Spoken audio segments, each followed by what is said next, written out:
तो हे भैया, तो आज हमारे चैप्टर का नाम है कंट्रोल एंड कोऑर्डिनेशन। तो पहले हम लोग शुरुआत करते हैं इसके इंट्रो से।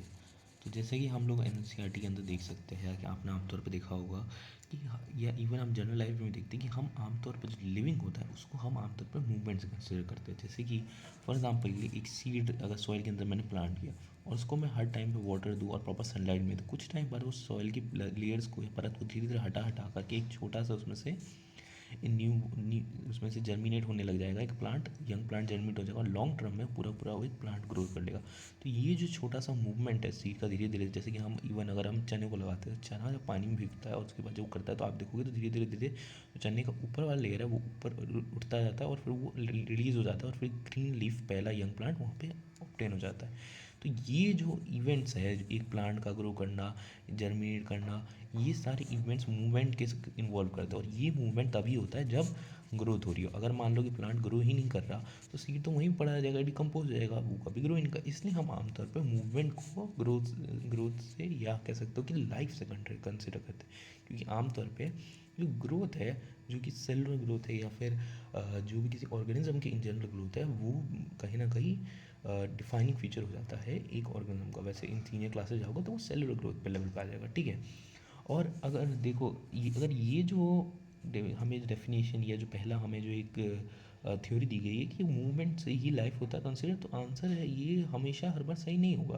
क्योंकि अगर आप देख सकते हो कि फॉर एग्जांपल के लिए मान लो अगर एक बच्चा है और वो साइकिल चला रहा है, ठीक है, या कोई गाड़ी है वो अपने आप चल रही है, तो गाड़ी एक नॉन लिविंग थिंग है पर फिर भी उसका मूवमेंट शो हो रहा है। तो कार का मूवमेंट कहीं ना कहीं जस्टिफाई नहीं करता कि वो लिविंग है। तो लाइफ हर बार मूवमेंट पे डिपेंड नहीं कर सकती, ठीक है, और भी अदर फैक्टर्स हो सकते हैं, ठीक है।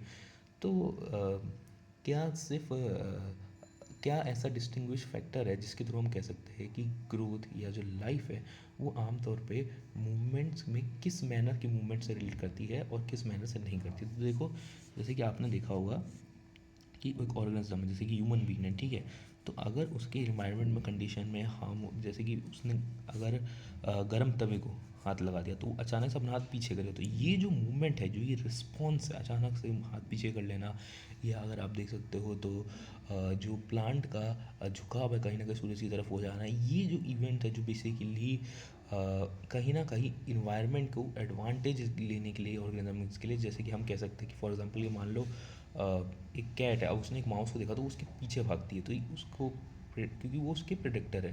तो ये जो मूवमेंट है जिसके थ्रू एक ऑर्गेनिज्म अपने आसपास के इन्वायरमेंट से बेनिफिट ऑब्टेन कर लेता है, लाइक कार रन करती है पर उससे उसको कोई बेनिफिट थोड़ा ना हो रहा है। बट अगर एक प्लांट ग्रो करेगा, जर्मिनेट करेगा, या एक इंडिविजुअल क्या बोलते हैं अपना हाथ पीछे करेगा, तो उसको सम सॉर्ट ऑफ बेनिफिट्स भी होते हैं। एट द सेम टाइम वो नेसेसिटी है उसके लिविंग एग्जिस्टेंस के लिए कहीं ना कहीं, क्योंकि अगर हम मान लो हाथ गर्म तब पे रखे रहेंगे तो और हटाएंगे नहीं तो लॉन्ग टर्म में हीट बर्न्स हो सकते हैं या बहुत अच्छा खासा हमारी सेल डैमेज हो सकती है, ठीक है। तो इसके कारण जो कहीं ना कहीं मूवमेंट्स कहीं ना कहीं हमारे बॉडी को बेनिफिट करते हैं, वो मूवमेंट एक्चुअली में लाइफ के लिए इंपॉर्टेंट है। अच्छा, तो ये जो मूवमेंट्स होते हैं ये कंट्रोल्ड होते हैं। कंट्रोल क्यों होता है कि अगर मान लो आपने गर्म तवे पे हाथ रखा है और हाथ रखा है तो आप तुरंत उसको अगर पीछे से नहीं खींचोगे, अगर आपका ब्रेन ऑर्डर नहीं करेगा तब तो फिर आपका हाथ बंद हो सकता है। तो ये जो ब्रेन के द्वारा कंट्रोल लेते हैं इसको हम इनवॉलंटरी भी हो सकता है, जैसे ब्रेन कंट्रोल कर रहा है, या फिर वॉलंटरी भी हो सकता है। वॉलंटरी इन द सेंस जैसे मान लो आपको कहीं पे जाना है, तो ये मूवमेंट्स ही जो होते हैं कहीं ना कहीं वॉलंटरी होते हैं। दूसरी बात कि ये कोऑर्डिनेटेड होता है। कोऑर्डिनेटेड का कहने का मतलब है, जैसे मान लो कि एग्जांपल के लिए अगर आप क्लासरूम में बैठे हुए हो, ठीक है, और आपको अगर आपके दोस्तों से बात करनी है, ठीक है, तो आप ज़ोर से चिल्ला के बात नहीं करोगे, ऑब्वियसली टीचर भी सुन सकता है,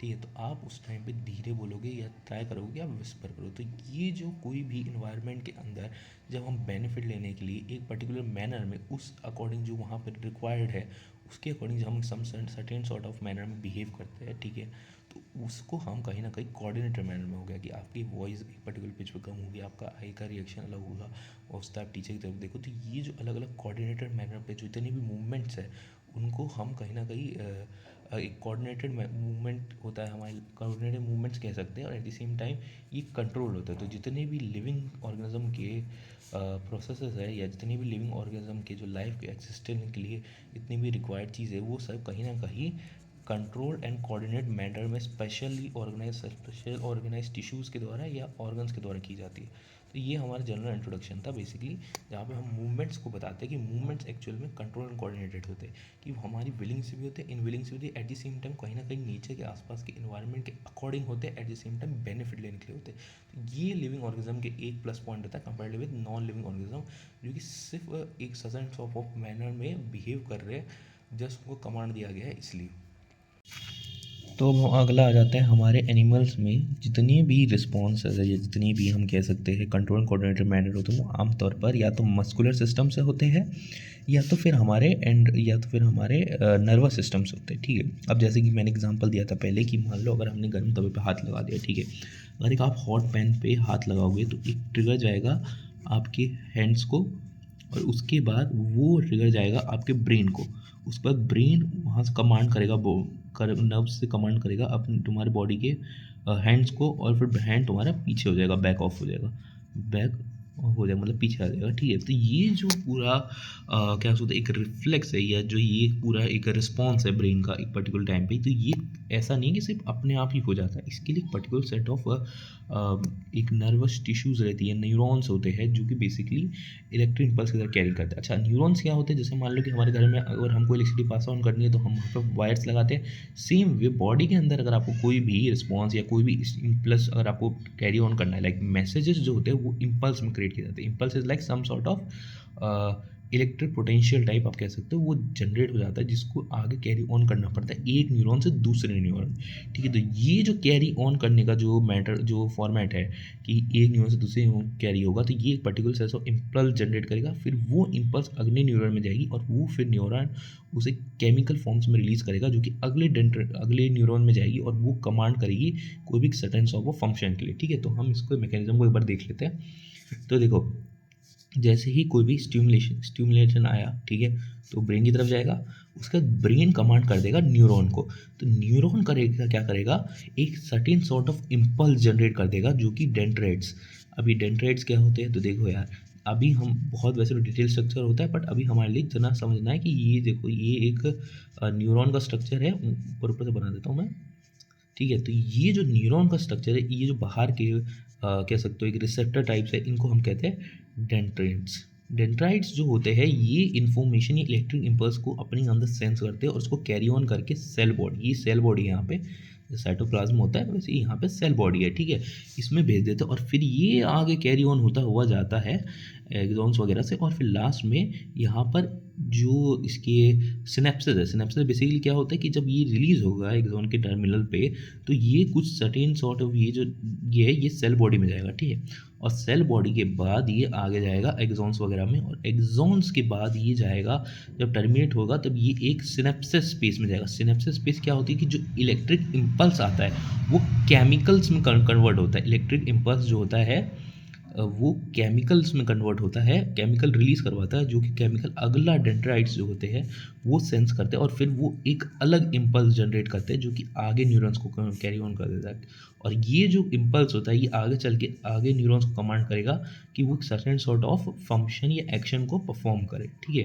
तो ये यूज़ है, ये बेसिकली हमारे नर्वस सिस्टम में होता है। ठीक है, अब एक बार स्ट्रक्चर देख लो कि डेंड्राइट से कोई भी मैसेज आया, ठीक, वो सेल बॉडी को गया, ठीक, उसके बाद वो एक्सॉन थ्रू टर्मिनल्स पे गया, टर्मिनल्स पे यहाँ पर क्या बोलते हैं रिसेप्टर्स होते हैं जो कि बेसिकली वेसल्स में केमिकल रिलीज करते हैं, ये अपन हायर क्लासेस में पढ़ेंगे। ठीक है, और यहाँ पर जो दूसरे डेंड्राइट है दूसरे नर्व के, वो इन केमिकल्स को सेंस करके एक certain sort of impulse generate कर देते हैं जो कि आगे कैरी ऑन होकर के बॉडी के थ्रू जाएगा, और ये जो इम्पल्स है ये आगे के थ्रू इसके बाद कैरी ऑन होते जाएंगे, और ये जो स्पेस है इस स्पेस को आप सिनेप्सिस कहते हैं। ठीक है, तो सिनेप्सिस वो स्पेस होता है जहाँ पर कि केमिकल या मैसेज जो है वो इलेक्ट्रिक इम्पल्स से कैरी ऑन होकर दूसरे न्यूरॉन को जाता है, और उसके बाद वो न्यूरॉन उस मैसेज को ले करके, उस इन्फॉर्मेशन को ले करके आगे या तो पैस ऑन कर देता है या फिर अगले रिसेप्टर्स को पहुँचा देता है ताकि एक सर्टेन सॉर्ट ऑफ एक्शन वहाँ पर लिया जा सके।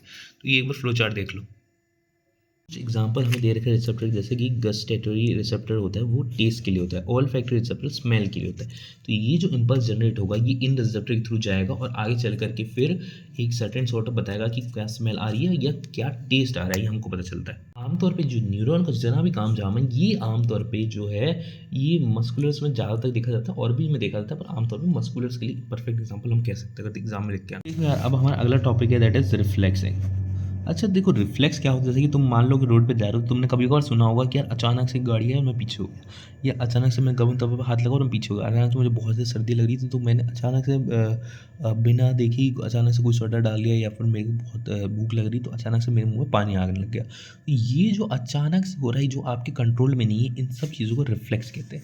अच्छा, रिफ्लेक्स क्या है? बेसिकली सडन रिस्पॉन्स है। सडन रिस्पॉन्स किसका? हमारी बॉडी का। हमारी बॉडी का किसके लिए? To external stimuli. जो एक्सटर्नल रिस्पॉन्स आता है हमारे बॉडी में, एक्सटर्नल जो सेंसेशंस आती है, जैसे कोई भी चीज़ को ऑब्जेक्ट छुएंगे, गर्म है तो हमारा हाथ अचानक से पीछे हो जाएगा, तो इसको हम रिफ्लेक्स कहते हैं, ठीक है। और एक्चुअली में होता क्या है ना, जैसे मैंने पहले बताया कि हमारे बॉडी के अंदर नर्वस सिस्टम होता है। नर्वस सिस्टम में क्या होता है? न्यूरॉन्स होता है। न्यूरॉन्स क्या करते हैं? कोई भी जो स्टिमुलेशन है उसको सेंस करके इलेक्ट्रिक इम्पल्स में बनाते हैं और फिर वो इम्पल्स डेंड्राइट्स में जाता है, डेंड्राइट के बाद सेल बॉडी में जाता है, सेल बॉडी के बाद एक्सॉन्स में जाता है, एक्सॉन्स के बाद फिर नर्व एंडिंग में थ्रू केमिकल फॉर्म में स्टिमुलेट होकर अगले डेंड्राइट्स में जाता है और फिर वो कैरी ऑन होते होते अगले नर्व में जाएगा और फिर वो नर्व अगले जा कर के अपने पर्टिकुलर मसल में जहाँ पे ट्रिगर पॉइंट है या जहाँ पे रिसेप्टर है उसको सैंपल करेगा और फिर वहाँ पे एक सर्टेन सॉर्ट ऑफ मूवमेंट होगा। बट अगर आप देखोगे तो इतना लॉन्ग प्रोसेस है, ठीक है। अच्छा, वैसे इसकी लोकेशन दे रखी है एनसीईआरटी के अंदर, अब वो कहाँ दे रखी है? That is forward end of skull, ठीक है। ये लोकेशन किसकी है? ये लोकेशन है तुम्हारे नर्वस सिस्टम के जितने भी नर्व असेंबल होते हैं वहाँ पर। तो होता है कि जितनी बॉडी के नर्व है वो सारी जगह एक जगह पे असेंबल होते हैं, फॉरवर्ड एंड ऑफ स्कल कह लो या ब्रेन कह लो, वहाँ पे जाके असेंबल होते हैं। स्कल मतलब स्कल असेंबल होता है और फिर वो जो है जितने भी स्टिमुलेशंस को आते हैं उन सबको सेंस करते हैं और फिर उसके अकॉर्डिंग पर्टिकुलर इम्पल्स जनरेट करते हैं जो फिर अलग अलग बॉडी में ट्रैवल करता है, फिर जाकर वहाँ पर रिस्पॉन्स होता है। बट कभी कभार क्या होता है ना कि ये सारे रिस्पॉन्स होते हैं ना ये हमारे विल के अकॉर्डिंग होते हैं और ये इतना क्विक नहीं होते कि जितना कि हम सोचे कि यार जैसे फॉर एग्जाम्पल अगर बस आ रही है और मैं सोच के तब पीछे हटूँ, ये नहीं हो सकता। इवन तो मैं अपने बॉडी को कमांड कर सकता हूँ कि भाई पीछे हो जा, बट वो इतना क्विक नहीं है। उससे पहले हो सकता है वो मुझे बस टक्कर मार दिया, मुझे नुकसान पहुँचा दे कोई भी ऑर्गेनिज्म। ये जो सर्टेन सॉर्ट ऑफ अचानक से रिफ्लेक्स आता है, ठीक है, ये जो मेरे हाथ में नहीं है, ये मेंटेन करने का जितना भी काम होता है वो रिफ्लेक्स का होता है। और जितनी भी नर्व वगैरह जाती है वो रिफ्लेक्स आर्क कह सकते हो आप, रिफ्लेक्स आर्क फॉर्म करती है। अच्छा, रिफ्लेक्स आर्क क्या हो गया कि जैसे मान लो कि जितने भी फॉर एग्जांपल ये मान लो कि अगर मेरे को जो है ना गर्म तवे पे हाथ लग गया, अब उसके बाद मैं सोचूं यार हटाऊं नहीं हटाऊं, उतने देर में तो यार मेरी स्किन बर्न हो जाएगी। या मान लो कि अगर मैंने बकायदा हाथ में आग ही लग गई, मान लो गलती से गैस स्टोव पे हाथ लग गया, तो वहाँ पे लिटरली में कभी कभार हाथ में आग फायर वैसे तो नहीं करती, पर अगर कैच कर गई मान लो एक चांस को, तो कोई हो सकता है कि मैं कोई फ्लेमल ऑब्जेक्ट लगा के गया हूँ तो उस कारण अगर वो हाथ में आग लग गई तो उसको अगर मैं ऑन द स्पॉट अगर मैं चाहूँ कि यार मैं सोचूँ किसको बुझाऊँ तो वो नहीं होगा। तो there is certain sort of reflex आना चाहिए कि यार जल्दी से जल्दी उसको पानी में डालो, जल्दी से कुछ करो या करो। वैसे ये सारी चीज़ें कोई भी सिर्फ एक एजुकेशन पर्पज़ के लिए, ठीक है। तो ये जैसे हाँ पानी में डालो या फिर जल्दी से जल्दी उसकी आइजिंग करो, तो ये जो रिस्पॉन्स आता है सर्टेन सॉर्ट ऑफ, ये जो रिफ्लेक्स आता है, ठीक है, तो ये जितना भी रिफ्लेक्स है ये आपके नर्वस के थ्रू नहीं हो सकता, नर्वस टिश्यू के थ्रू, तो इसलिए न्यूरॉन्स के थ्रू नहीं हो सकता। तो इसलिए क्या किया जाता है कि यार इससे बेटर हम लोग चीज़ करते हैं कि जैसे कि यार अगर मान लो कि मुझे पता है कि यार अगर कोई गर्म ऑब्जेक्ट पे हाथ लगेगा तो मेरा हाथ जलना ही पक्का है, ठीक है। तो मुझे अपना को प्रोटेक्ट करना है, तो मैं क्या करूँगा, एक कह सकते हो कि एक सिग्नल सर्सिंग नर्व जो बेसिकली हीट की नर्व होगी उसको वहाँ पे लगा दूंगा जहाँ पर आमतौर पे जितने भी एक्सटर्नल इन्वायरमेंट है वहाँ पे रह सकते हैं वहाँ पे लगा दूंगा, ताकि जैसे ही कोई सेंसेशन आए ऑटोमेटिकली विदाउट मेरे विल के अपने आप पीछे हो जाए। तो ये जो होता है ये जो है ये हीट सेंसिंग नर्व कह सकते हो या जो सर्टेन सॉर्ट ऑफ जो रिफ्लेक्स कॉज करती है, ये जो नर्व्स कह सकते हो इसको रिफ्लेक्स आर्क कहते हैं। तो रिफ्लेक्स आर्क जो होता है ये कहाँ पाया जाता है? एक्चुअली स्पाइनल कॉर्ड के ही स्पाइनल कॉर्ड से ही असेंबल होता है, वहीं पे सारे जितने भी ये सब अलग अलग रिफ्लेक्स के आर्क्स है वो सारे वहीं पे असेंबल होती है और उसके बाद फिर वहाँ से कमांड जाता है, देन फिर अलग command within few milliseconds के अंदर वो काम हो जाता है, ठीक है। एट द सेम टाइम ऐसा नहीं है कि हम लोग सोचे कि यार रिफ्लेक्स हो रहा है तो रिफ्लेक्स में ब्रेन में कोई कंट्रोल नहीं है, हम इसको कंट्रोल नहीं सकते, बिल्कुल कंट्रोल कर सकते हो आप चाहे तो, जितने टाइम तक आप गर्म हाथ अगर विलिंगली हाथ रखना चाहते हो आप रख सकते हो। तो ये सेंस जाते हैं हमारे ब्रेन को, बट ब्रेन एक सर्टेन सॉर्ट ऑफ या कह सकते हो कि कमांडिंग पे हमारे उसको होल्ड करेगा, वरना जो जो हीट सेंसिंग नर्व है वो आराम से हाथ को पीछे खींच लेगी, क्योंकि उसको पता है कि मेरे को मेरी बॉडी को प्रोटेक्ट करना है। उसमें रिफ्लेक्स आ गया, तो ये रिफ्लेक्स होने के बाद भी ब्रेन के अंदर कमांड जाएगा ताकि ब्रेन उसके आगे की जितनी प्रोसेसर वगैरह उनको सेंस करके अकॉर्डिंगली अपना काम कर सके। तो ये जो रिफ्लेक्स आर्क और जो नर्वस सिस्टम का कंट्रोल है, इसके थ्रू हमारी बॉडी कंट्रोल्ड मैनर में, जो ब्रेन और स्पाइनल कॉर्ड के जो ये रिफ्लेक्स आर्क ये सब मिलकर जो कंट्रोल कर रहे थे, कंट्रोल्ड और कोऑर्डिनेटेड मैनर में, कि बाहर के स्टिमुलेटिंग अकॉर्डिंग काम कर रहे हैं। ऐसा नहीं कि यार कि तवा पे हाथ रखना, जैसे अब मान लो कि फॉर एग्जांपल कि मेरे को गर्म तवा पे हाथ रख गया तो मेरे को पीछे खींचना है। अब ये चीज़ ज़रूरी है, पर ये चीज़ तब नहीं है कि जैसे अब मान लो डॉक्टर के पास गए और मेरे को इलाज चल रहा है और मैं तब हाथ खींच लूँ, वैसे सेंस ही नहीं बनता इस चीज़ का। तो इसलिए जो एक कोऑर्डिनेटेड मैनर में जब कोई चीज़ ट्रिगर करनी है, करनी होती है, तब उसको हम एक कंट्रोल एंड कोऑर्डिनेटेड मैनर में कॉज करते हैं। इसके अंदर हमारा नर्वस सिस्टम और रिफ्लेक्स आर्क काम करते हैं। तो देखो यार, हमने पहले पढ़ा है रिफ्लेक्स आर्क के बारे में। तो रिफ्लेक्स आर्क ऐसा नहीं कि सिर्फ ओनली जो इसका रिस्पॉन्सिबल है वो सिर्फ नर्वस सिस्टम अपना स्पाइनल कॉर्ड है। नहीं, एक्चुअली में जो ब्रेन है, एक्चुअली जैसे कि हम ह्यूमंस हम क्या बोलते हैं अपने आप को, थिंकिंग बींग्स कहते हैं, ठीक है। ह्यूमंस अपने आप को थिंकिंग बींग्स कहते हैं। अच्छा, थिंकिंग बींग्स क्यों कहते हैं? क्योंकि कोई भी एक्शन, कोई भी डिसीजन, कोई भी अगर सम सॉर्ट ऑफ मूवमेंट कह लो या सम सॉर्ट ऑफ मसल्स का लोकोमोशन कह लो, ये जितनी भी चीज़ें हैं ह्यूमन के अपने विल, अपने डिज़ायर, अपने क्या बोलते हैं, अपने अकॉर्डिंग वो कर सकता है ह्यूमन भी, इसलिए हम अपने को थिंकिंग बींग कहते हैं। जैसे कि कोई भी अगर मान लो स्टिमुलेशन कर मिलता है एक्सटर्नल एनवायरनमेंट, तो सबसे पहले वो ब्रेन में जाएगा। और ब्रेन ऐसा नहीं कि सिर्फ अकेला है, ब्रेन के साथ स्पाइनल कॉर्ड है, that is make central nervous system, और इसके साथ साथ peripheral nervous system. Peripheral nervous system में क्या है? क्रेनियल नर्व है, एट द सेम टाइम अपनी स्पाइनल नर्व्स है। तो ये जो क्रेनियल स्पाइनल नर्व्स है, ये बेसिकली हेल्प करती है ब्रेन को डिफरेंट डिसीजन मेक करने के लिए, और ना ही सिर्फ टेक सेंस करने के लिए, बल्कि एट द सेम टाइम उनके थ्रू वो मैसेज को पास ऑन करता है, और वो उसके थ्रू कोई भी एक ऐसा सब सॉर्ट ऑफ रिफ्लेक्स को भी जनरेट करने की कैपेबिलिटी रखता है, ठीक है। तो ये जितना भी काम है सेंट्रल नर्वस सिस्टम, जो सेंट्रल नर्वस सिस्टम है and peripheral nervous system, spinal nerves और क्रेनियल नर्व्स की हेल्प के थ्रू भी ब्रेन कर सकता है, ठीक है। और ब्रेन्स के कुछ कुछ अब ब्रेन्स के कुछ कुछ जो डिफरेंट पार्ट्स होते हैं वो इसमें काम आते हैं। बेसिकली 3 मेन पार्ट्स जो है हमारे ब्रेन्स के, उनके नाम क्या क्या है? पहले तो है फोर ब्रेन, ठीक है। दूसरा मिड ब्रेन, अच्छा ये कंपार्टमेंट्स कह सकते हो आप तरह से। देन उसके बाद फिर हिंड ब्रेन। तो ये जो ब्रेन के अलग अलग जो ब्रेन का और स्पाइनल कोड का कोऑर्डिनेशन है, that is basically central nervous system and the cranial nerve and the spinal nerve that help facilitate in the transfer of impulse और से the commanding commanding message that are transferred from the brain to the different parts of the body, ठीक है। जितना भी जो काम है the peripheral nervous system का, जो सेंसिंग है सेंट्रल नर्वस सिस्टम का, और जो ये पेरिफेरल नर्वस सिस्टम का कोऑर्डिनेट करके उसकी इन्फॉर्मेशन को पास ऑन करने का, ये जितना भी काम है सेंसिंग एंड पास ऑन का दोनों का काम है, ये सारा का सारा ये ब्रेन और स्पाइनल कोड और इनके नर्व की हेल्प के थ्रू किया जाता है, ठीक है। और रिफ्लेक्स एक्शन में भी लोग कंट्रीब्यूट करते हैं, ऐसा नहीं कि नहीं करते, ब्रेन लॉन्ग टर्म के अंदर करता है। और रिफ्लेक्स कैन बी सेंस की ऑन स्पॉट किया जाता है, वैसे वो इम्पल्स भी जाता है जो ऑटोनोमस किया जाता है, वो भी ब्रेन के थ्रू जाता है, ठीक है। तो ये काम होता है बेसिकली अपने central nervous system, peripheral nervous system और हमारे ब्रेन का। इसको हम डिटेल में अभी आगे पढ़ेंगे। पहले हमारे अगले जो टेक्स्ट बुक के अंदर एक छोटा सा इंट्रोडक्शन दे रखा है फोर ब्रेन का। तो देखो होता क्या कि फोर ब्रेन जो है स्मेल, टेस्ट और डिफरेंट टाइप ऑफ एक्टिविटीज़ से रिलेटेड हमारा काम करता है। तो होता क्या है कि जो डिफरेंट टाइप ऑफ नर्व हमारे बॉडी के अंदर जो इम्पल्स लेके आती है कि भाई क्या हो गया, वो सारी चीज़ें, और एट द सेम टाइम और ऑर्गेन से जो इम्पल्स आता है वो कि सेम कोई चीज़ वहाँ पे भी तो नहीं हो रही, और एट द सेम टाइम जो इन्फॉर्मेशन ऑलरेडी ब्रेन में स्टोर्ड है उन सबको फोर ब्रेन लेता है, and basically mainly thinking part, ठीक है। इन सबको स्टोर करता है अपने अंदर, और उसके बाद एक सर्टेन सॉर्ट ऑफ मैनर में अपना रिस्पॉन्स उसके अकॉर्डिंग देता है, ठीक है। और जो ये डिज़ायर होता है कि जैसे मतलब मान लो कि मैंने खाना खा लिया, अब मेरा पेट भर गया, ये मुझे पता कैसे चलेगा? तो ये जो होता है कि कोई भी चीज़ का जैसे फुलफिलमेंट, ये खाना खाना पीना के बाद जो आपकी जो नींद पूरी हो गई, ठीक है, ये पता कैसे करता है? जो ये करता है forebrain, like realising stomach full after eating. तो जो ये रियलाइज़ करता है कि खाना खाने के बाद कि भाई पेट भर गया, ये होता है, तो ये जो फीलिंग है ये ब्रेन के अंदर जाएगी अलग नर्वस से, और फिर उसके बाद वो पर्टिकुलर पुराने से सेंस करेगा और उसके अकॉर्डिंग फिर पर्टिकुलर मैनर में अपना रिस्पॉन्स दे देगा कि हाँ भाई पेट भर गया। ठीक है, अच्छा एक बार इसको अपन ऐसे समझते हैं, ठीक है, जैसे कि मान लो यार कि एक बार इससे फोर ब्रेन से रिलेटेड नहीं फंक्शंस, एक बार जनरली समझा रहा हूँ। जैसे मान लो कि अगर कोई भी ये इन्फ्लुएंस है, जैसे मान लो मैं गर्म तवे को हाथ लगाया। अब गर्म तवे का जो हाथ लगाया वो हमारे ब्रेन को जाएगा कि भाई गर्म तवे ने हाथ लगाया, ब्रेन आके बाकी जैसे पूछेगा भाई कहीं और भी हीट कहीं से आ रही है क्या, हीट कहीं किसी ने फील की, तो ब्रेन बोलेगा नहीं यार इस जगह फील करी है। ठीक है, तो ब्रेन पहले के टाइम के स्टोर इन्फॉर्मेशन में दिखेगा कि पहले जब मेरा हाथ जला था तब मेरे को क्या हुआ था, उस इम्पल्स से फिर उसको मैच करेगा।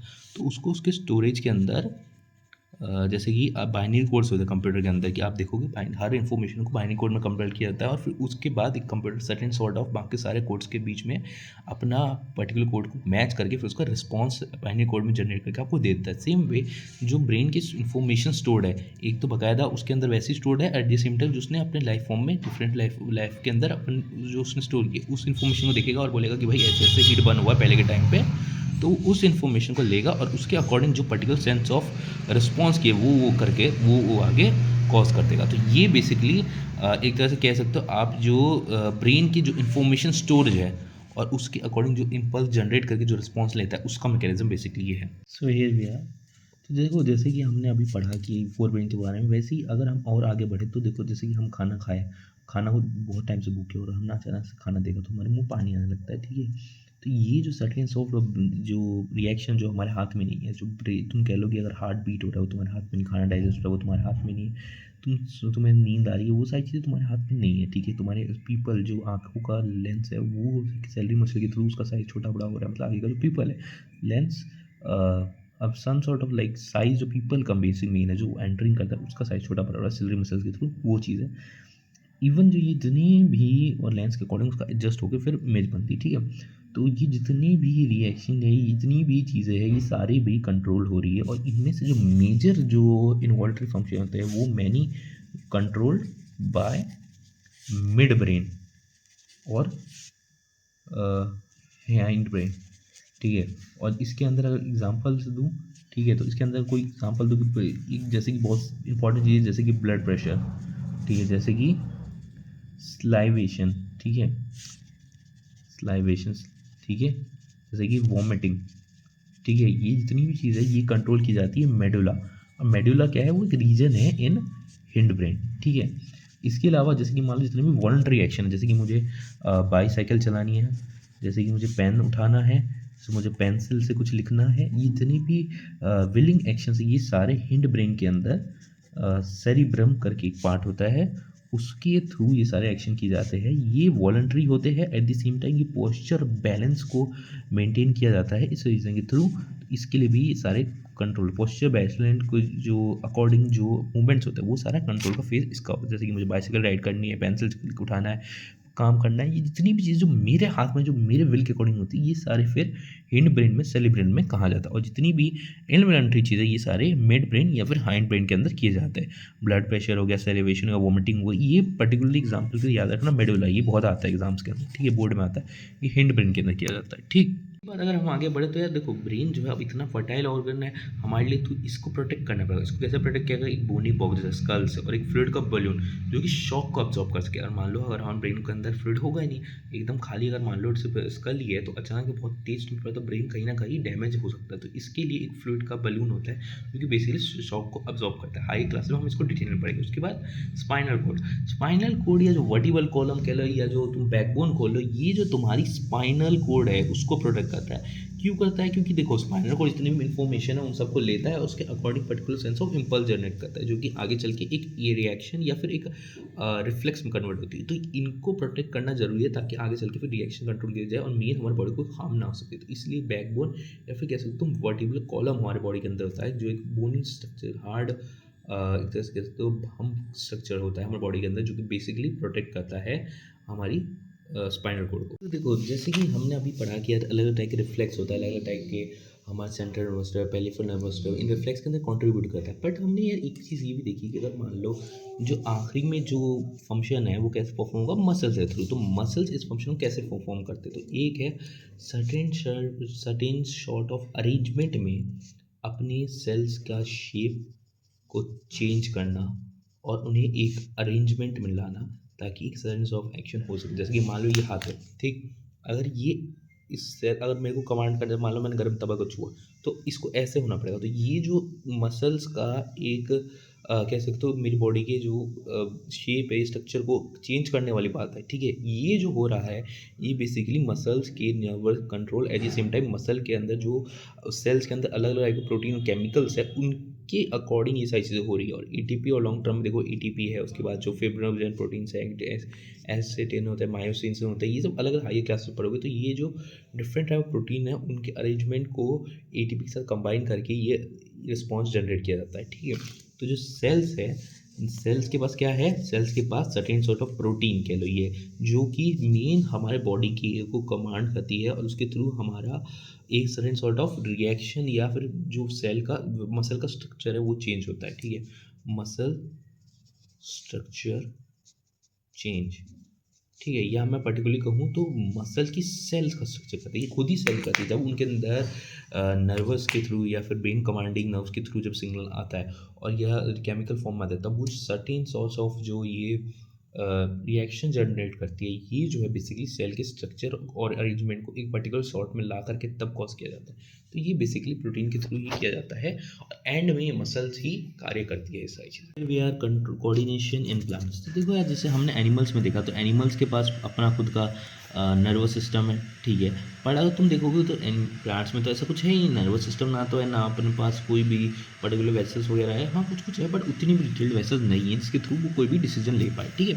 तो एक्चुअली वैसे डिसीजन लेते हैं बट वैसे नहीं जैसे कि एक एनिमल ले सकते हैं, ठीक है। अब दूसरी बात है कि अगर कोऑर्डिनेशन करते हैं प्लांट में, तो क्या प्लांट में कोऑर्डिनेशन नहीं होते? क्या प्लांट अपने आप कंट्रोल नहीं करता मूवमेंट को? बिल्कुल होता है। देखो जैसे कि अगर आपने देखो सीड को जब हम सॉइल में डालते हैं, उसको पर्टिकुलर पानी खाद मिल रहा है तो वो धीरे धीरे ऊपर जाएगा, तो स्टेम ऊपर जाएगी और जो रूट्स है वो ज़मीन के अंदर जाएगी। तो ये एक तरीके की ग्रोथ पे डिपेंड करता है और ये एक मूवमेंट है। और आप देखोगे सीड का नीचे जाना एक मूवमेंट है और at the same time stem का ऊपर जाना ये एक मूवमेंट है।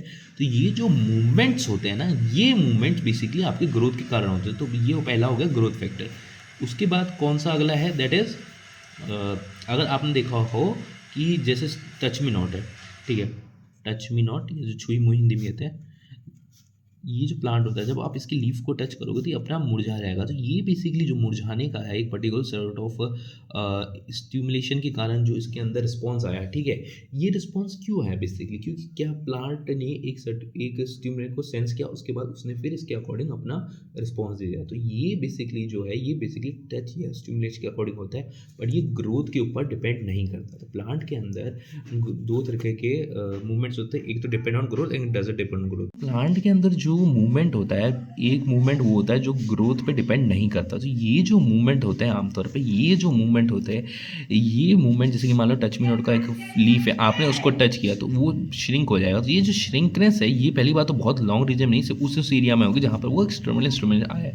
दूसरी बात, जब टच मी नॉट ने ये किया तो ये ऐसा नहीं कि जैसे कि हमने प्लांट वो एनिमल्स में पढ़ा था कि स्पेशल प्रोटीन्स होते हैं, तो ऐसा नहीं कि इसके अंदर स्पेशल प्रोटीन्स होंगी या एक्चुअल में शेप मसल साइज अपना चेंज करेंगे। एक्चुअल में होता क्या है कि जो वाटर कंटेंट है प्लांट के जो सेल्स के अंदर, जो वाटर कंटेंट, क्योंकि पता है आपको प्लांट सेल्स के अंदर जो वैक्यूल होती है उसके अंदर तो अच्छा खासा वाटर अमाउंट है, तो उसको वो इंक्रीज और डिक्रीज कर करके अपने सेल को श्रिंक स्वेल हो जाएगा। अगर पानी बढ़ गया तो स्वेल और श्रिंक हो जाएगा जब उसका पानी कंटेंट कम हो जाएगा। तो इसके थ्रू वो एक रिस्पॉन्स को जनरेट कर सकता है। तो प्लांट में जो बेसिकली मेन रिस्पॉन्स का क्राइटेरिया जो ग्रोथ पे डिपेंड नहीं करता, उसके अंदर वाटर H2 कंटेंट को यूज़ किया जाता है।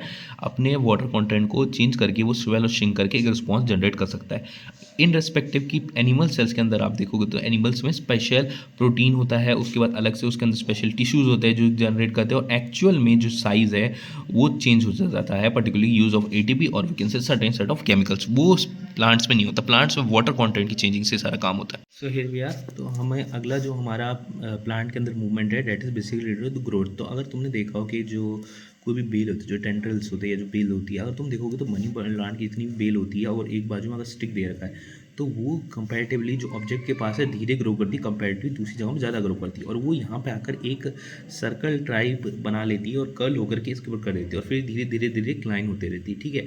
तो आमतौर पे जो ग्रोथ है प्लांट के अंदर वो स्लो होती है, बिकॉज जो मूवमेंट है वो स्लो होता है, क्योंकि प्लांट एक पर्टिकुलर मैनर में अपनी ग्रोथ को डायरेक्शनली करता है, और डायरेक्शनल ग्रोथ ही जो है वो इनडायरेक्टली कॉज करती है इसके मूवमेंट को, तो इसलिए मूवमेंट आमतौर पे स्लो होते हैं और ये ग्रो करते हैं इस पर्टिकुलर मैनर में। तो ये जो स्मॉलली धीरे धीरे करके जो ये आमतौर पे क्या होता है ना कि जो बेल है वो दूसरी तरफ जो ऑब्जेक्ट के दूर है वो आराम से ग्रो करती है, और मीनवाइल जो पास में ऑब्जेक्ट है वो धीरे धीरे, क्योंकि स्टिमुलेशन फील कर लेती है कोई ऑब्जेक्ट है, उसको पता है कि उतना एक्सपेंड नहीं कर पाएगी, तो वो धीरे धीरे कर्ल हो करके उस ऑब्जेक्ट पर ग्रो करना चालू कर देती है। तो ये बेसिकली मूवमेंट है प्लांट के अंदर, और ये ग्रोथ से रिलेटेड, जैसे जैसे प्लांट ग्रो करेगा वैसे वैसे उसके ऊपर वो लपटे जाएगी, वैसे वैसे आगे करके प्लांट ग्रो करेगा। बट अगर मान लीजिए कि अगर आपको मूवमेंट अचानक देखना है, वो नहीं होगा, बिकॉज ये ग्रोथ से रिलेटेड मूवमेंट है। ग्रोथ धीरे धीरे धीरे धीरे प्लांट के अंदर ग्रो करता है, और पता है अगर प्लांट को यहाँ पर ऑब्जेक्ट है तो वो उतना जल्दी क्विकली ऊपर में ग्रो नहीं करेगा कंपेरेटिवली दूसरी जगह पर फ्री स्पेस तो आराम से ग्रो करेगा, और जहाँ पे वो धीरे धीरे कल होता होता होता पूरे ऊपर तक रॉड को चढ़ जाएगा या टेंडरी थ्रू ग्रो हो जाता है। तो ये जो बेसिकली चीज़ होती है ना, ये जो बेसिकली चीज़ है, ये जितना भी रिलेटेड स्टफ है ये प्लांट के अंदर ग्रोथ का, क्योंकि ग्रोथ डायरेक्शनल है इसलिए प्लांट का जो मूवमेंट है वो स्लो है। प्लांट का ग्रोथ स्लो है, और एट द सेम टाइम हम कह सकते हैं कि जो रिस्पॉन्ड है उस पर्टिकुलर स्टिमुलेशन से वो भी प्लांट के अंदर स्लो है, क्योंकि इसके अंदर ग्रोथ से ही फाइंड आउट किया जाता है स्टिमुलेशन, और स्टिमुलेशन ग्रोथ जो होती है वो धीरे धीरे होती है। एक दिन में 5 मीटर प्लांट ग्रो नहीं कर जाएगा, अनटिल वो चाइनीज बैम्बू ट्री नहीं है, पर चाइनीज बैम्बू ट्री को भी 5 साल लगते हैं नीचे स्टेम्स निकलने, तो बहुत लॉन्ग टर्म टाइम पीरियड तक उसको रिक्वायर्ड होता है, तब जाकर वो अच्छा खासा ग्रो कर पाता है। अलग अलग टाइप की ग्रोथ और रिस्पॉन्स से भी होते हैं एनवायरमेंट फैक्टर, जैसे कि मान लो कि प्लांट के अंदर कई टाइप के ट्रॉपिज्म होते हैं। ट्रॉपिडम बेसिकली मतलब कि अगर तुमने रूट्स को देखा होता है वो सनलाइट के अपोजिट ग्रो करती है, और जो शूट्स होती है सनलाइट की तरफ ग्रो करती है, क्योंकि इसके ऊपर लीव्स होते हैं, तो वो चाहिए सनलाइट फोटोसिंथेसिस करने के लिए और ताकि फूड बनाने के लिए। मीनवाइल रूट्स अवे ग्रो करती है, उससे वाटर रिक्वायर्ड है। मीनवाइल दूसरा होता है अपने पास जियोट्रॉपिज्म क्या होता है, नेगेटिव और पॉजिटिव होता है। बेसिकली नेगेटिव क्या होता है, जो रूट नीचे जा रही है तो ये ग्रेविटी के पॉजिटिव है कि ग्रेविटी नीचे खींचेगी तो पॉजिटिव में काम करेगी, मीनवाइल जो ऊपर है वो नेगेटिव में काम करेगी, ठीक है। दूसरा फिर आता है हाइड्रोट्रॉपिज्म जो बेसिकली वाटर कंटेंट से रिलेटेड होता है, और दूसरा आता है कीमियोट्रॉपिज्म जो बेसिकली जो केमिकल रिस्पॉन्स से भी रिलेटेड होता है। अच्छा, कीमियोट्रॉपिज्म याद होगा अगर हमने सेक्सुअल रिप्रोडक्टिव प्लांट पढ़ा था, वहाँ पर जब ओव्यूल के अंदर कोई भी जब फैलोपियन ट्यूब आती है तो ये कुछ केमिकल चलाजा एंड कुछ केमिकल सीक्रेट करता है जो कि बताता है इसको कि कहाँ पर आना है, तो ये कीमियोट्रॉपिक ट्रॉपिज्म कह सकते हो आप इसको तरह से। इसका हम डिटेल अभी आगे के लेक्चर्स में पढ़ेंगे। सो हियर वी आर, तो अगर हम आगे बढ़े तो देखा जा सकता है कि जैसे हमने देखा कि प्लांट के अंदर अभी जो ग्रोथ है वो आमतौर पर स्लो होती है, पर अगर तुम देखोगे कि जैसे टच मी नॉट है, तुरंत टच हुआ तुरंत छोटा हो गया, और भी बहुत सारे केस मूवमेंट है जो कि तुरंत तुरंत हो जाता है। तो ये सारे काम करने के लिए प्लांट क्या करता है, क्या ऑप्शन है हमारे पास। एक तो पहला इलेक्ट्रिक इम्पल्स, जो कि हम बताया हमको न्यूरन सिस्टम चाहिए, पूरा का चाहिए। एट द सेम टाइम क्या होता है कि मान लो अगर एक इम्पल्स जनरेट हुआ, एक डेंड्राइट से गया और दूसरे एक्सोन टर्मिनल से सिनेप्स के थ्रू दूसरे डेंड्राइट्स में गया, बट अगर ये जो होता है एक बार जनरेट होता है तो बहुत टाइम लगता है दूसरा इम्पल्स जनरेट, तो ये इतना आसान नहीं है। इसलिए फिर क्या यूज़ किया जाता है, केमिकल मीन्स यूज होता है। केमिकल मतलब कुछ certain sort of chemical release हो जाते हैं और वो मीडियम में रहते हैं, और उसके बाद जो सेल्स उस मीडियम के अंदर वो उसके फीड करके एक उसके अकॉर्डिंग अपने आप को सेंस करके एक पर्टिकुलर रिस्पॉन्स जनरेट करती है। तो बेसिकली इसके अंदर एक एग्जाम्पल जैसे कि ऑक्सीजन आता है। ऑक्सीजन क्या होता है, ऑक्सीजन जैसे मान लो कि एक लीफ का टिप है, और लीफ के टिप में एक साइड जहाँ पे सूरज की रोशनी आ रही है उसके अपोजिट शेडेड रीजन में ऑक्सीजन बहुत ज़्यादा अमाउंट में है, जिसके कारण लीफ की टिप थोड़ी सी बैंड हो जाएगी इस साइड में। एट द सेम टाइम इसके अलावा गिबरेलिन क्या होता है, वो ग्रोथ में हेल्प करता है। किसकी ग्रोथ में हेल्प करता है, स्टेम की ग्रोथ में हेल्प करता है। साइटोकाइनिन किस में हेल्प करता है, सेल डिवीजन में हेल्प करता है। उसके बाद क्या है, एबेसिस एसिड क्या होता है कि देखो ये जो है एसिड वगैरह ये बेसिकली इनहेबिटेड होता है। तो इनहेबिटर के इधर क्या काम करता है, ये बेसिकली जितनी भी फॉर एग्जांपल मान लो कि कोई भी जैसे प्लांट का डेड स्टफ है तो उसको अगर हमको शेड डाउन करना, उसको अगर एलिमिनेट करना, तो उसकी ग्रोथ को रोकने या उसको ब्रेक डाउन करने के लिए हेल्प करता है। उसके बाद इथाइलिन आता है। इथाइलिन का भी क्या रोल है, देखो बेसिकली होता क्या है, इथाइलिन बहुत डिफरेंट वेज में यूज़ कर, जैसे राइस फील्ड के अंदर यूज़ कर, जो आप सीनियर क्लास में पढ़ोगे। पर इथाइलिन भी एक तरह का इनहेबिटर कह सकते हो, ज़्यादा झुका हुआ इनहेबिटर की तरह होता है, ठीक है, और वैसे ग्रोथ में भी हेल्प कर सकता है थोड़ा बहुत। बट ये ज़्यादातर इनहेबिटर की तरफ ही झुका होता है, ठीक है। तो ये बेसिकली क्या करेगा, जहाँ जहाँ प्लांट की ग्रोथ कम करनी है वहाँ पे काम करेगा, ऐसे में जहाँ जहाँ उसको ग्रो करना है उसमें काम करेगा। तो ये बेसिकली काम होता है एथाइलिन का। तो ये डिफरेंट टाइप्स ऑफ हार्मोन्स बनते हैं जो कि हम सीनियर क्लास में पढ़ेंगे, जो कि प्लांट की ग्रोथ को स्टिमुलेट करते हैं या फिर इनहेबिट करते हैं। बेटर ऑप्शन है कि मान लो यार अगर एक केमिकल एक बार निकल गया, तो केमिकल तो सर से आराम से अपना को सेंस कर लिया, at the same time chemical निकल गया तो बहुत लॉन्ग टर्म से सब्सटेंस करके रिस्पॉन्स जनरेट कर पाएगा। स्लो है बट कंपेरेटिवली बहुत सही है अगर तुम देखोगे लॉन्ग टर्म के वे के हिसाब से, at the same time response को ज़्यादा फैलाने के हिसाब से, और जहाँ पे कनेक्शन नहीं है वहाँ पे पहुँचाने के हिसाब से। दूसरा कि ये जो जैसे मैंने इथाइलिन का बताया था, ये बेसिकली लीफ तुमने देखा होगा, जो एब्सिसिक एसिड का बताया था, ये बेसिकली जैसे कि लीफ वगैरह गिरती है उसके अंदर ये हेल्प करता है, उन डेड हो जाती है उनको गिराने के लिए हेल्प करता है, ठीक है। तो ये पहले की बात, कुछ कुछ हार्मोन्स जो है जैसे गिबरेलिन है, ऑक्सिन है, ये प्रमोटर्स है, तो साइटोकाइन प्रमोटर्स है। एब्सिसिक एसिड और इथाइलिन आमतौर पर इनहिबिटर्स है, बीच में भी कुछ कुछ होते हैं बट मेजॉरिटी ये दोनों इनहिबिटर्स में काम किया जाता है। So here we are. तो जैसे कि हमको पता है कि हमारे बॉडी के अंदर एक तो इम्पल्स वाला होता है जो हमारा नर्वस सिस्टम है, पर उसके अलावा हमारे भी बॉडी के अंदर भी केमिकल स्टिमुलेशन कैरी ऑन किया जाता है केमिकल के थ्रू, ठीक है। जैसे कि एक हार्मोन है हमारा बताया गया एड्रेनलिन। एड्रेनलिन क्या होता है कि जब कोई भी फ्लेयर फ्लाइट हार्मोन, अब मान लो कि अगर कोई बहुत सीरियस सिचुएशन आ गई तो उसके अंदर वो हार्मोन एक्ट करेगा और हार्ट रेट को इंक्रीज कर देगा, हार्ट की बीट को इंक्रीज कर देगा, और ज़्यादा ऑक्सीजन जाएगा हमारे डाइजेस्टिव सिस्टम के अंदर, कॉन्ट्रैक्शन होगा स्किन का, जो रिड्यूस हो जाएगा। क्यों हुआ है? क्योंकि जो कॉन्ट्रैक्शन मसल का हुआ है स्मॉल आर्टरीज के अराउंड, जो भी स्मॉल आर्टरीज है हमारे स्किन के अराउंड में, उसका कॉन्ट्रैक्शन हुआ है, जिसके कारण स्किन रिड्यूस हो गई कहीं ना कहीं। मसल्स के अराउंड जो स्मॉल आर्टरीज है उनका कंट्रैक्शन हुआ, इसलिए फिर स्किन रिड्यूस हो गई, ठीक है। और डाइवर्ट ब्लड करेगा स्केलेटल सिस्टम को, उसके बाद ब्रीथ का रेट इंक्रीज हो जाएगा because of contraction of diagram and ribs muscle, ठीक है। तो ये सारी जो हार्मोन्स के कारण अलग चेंजेस हो रहे हैं, इसके कारण बॉडी में सॉर्ट ऑफ एक रिस्पॉन्स जनरेट हो रहा है, इसको हम लोग केमिकल रिस्पॉन्स करते हैं, और ह्यूमन बीइंग में ये एक तरह का रिस्पॉन्स होता है, ठीक है। तो ये हमारा second way of control and coordination है हमारी बॉडी का, ठीक है। एड्रेनलिन हार्मोन है, हार्ट बीट इंक्रीज करेगा, मोर ऑक्सीजन सप्लाई करेगा, डाइजेस्टिव सिस्टम पे ब्लड भेजेगा, उसके साथ साथ आपके स्किन के जो मसल्स है स्मॉल आर्टरीज के उनको कॉन्ट्रैक्ट करके आप स्किन को रिड्यूस कर देगा, ब्लड को डाइवर्ट करेगा स्केलेटल सिस्टम के थ्रू, ब्रीथ रेट को इंक्रीज करेगा, रिब और डायफ्राम को कॉन्ट्रैक्ट करके। ये एक second way of response generate करने का है, कंट्रोल कोऑर्डिनेशन करने का है हमारी बॉडी के अंदर। और ये बेसिकली जो है किसके थ्रू होता है, ये बेसिकली जो है एक एड्रेनलिन नाम का हार्मोन है उसके थ्रू होता है। तो बेसिकली हार्मोन एक केमिकल रिस्पॉन्स हम कह सकते हैं, ठीक है। और जैसे कि पिछली वीडियो में मैंने बताया था डिफरेंट टाइप ऑफ ट्रॉपिज्म बारे में बताया गया था, तो ये जो हाइड्रोट्रॉपिक ट्रॉपिज्म बेसिकली वाटर से रिलेटेड, बस इतना जान लो यार। तो हमने जैसे कि डिफरेंट टाइप ऑफ हार्मोन का देखा, बैलेंस देखा, तो कई बार हार्मोन के बैलेंस कई सारे डिसऑर्डर बिकॉज होता है। जैसे कि आपने पढ़ा होगा आयोडीन।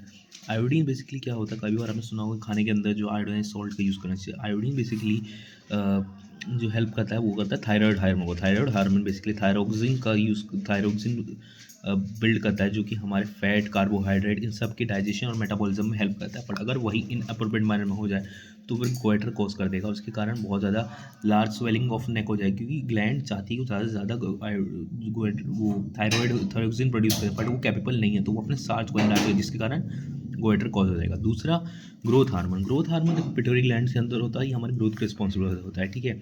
जैसे आपने कोई काफ़ी लोगों को डॉर्फ देखा हो तो उनके अंदर इस हार्मोन की कमी हो जाती है, इसके कारण। उसके बाद थायराइड हार्मोन रेगुलेट करता है मेटाबॉलिज्म ऑफ द बॉडी, ये पहले बता चुका हूँ। उसके बाद इंसुलिन, आपने देखा होगा जो हमारे बॉडी के अंदर जो एक्स्ट्रा ग्लूकोज या जो कार्बोहाइड्रेट कंटेंट होता है वो इंक्रीज होता है, इसके लेवल को बैलेंस करने के पैंक्रियास एक तरह का हार्मोन्स बनाता है, that is called insulin. Basically insulin जो होता है ब्लड के एक्सेस ग्लूकोज को रेगुलेट करता है, उसको ब्रेक डाउन करता है। दूसरा, अगर आपने देखा प्यूबर्टी के टाइम पर जब 10 से 12 साल की एज होती है, बहुत सारे डिफरेंट हार्मोन फंक्शन आते हैं, जैसे कि मुस्टैच आ जाती है, जैसे कि प्यूबिक हेयर्स आ जाते हैं। तो ये सारे जो कॉज होता है बेसिकली वो टेस्टिस के अंदर टेस्टोस्टेरोन, ओवरीज के अंदर एस्ट्रोजन के कारण होता है, जो कि फीमेल की सेक्सुअल ऑर्गन की development at the same time maximum cycle को रेगुलेट करती है। और टेस्टोस्टेरोन मेल्स के अंदर sexual and secondary sexual characteristic को रेगुलेट करता है।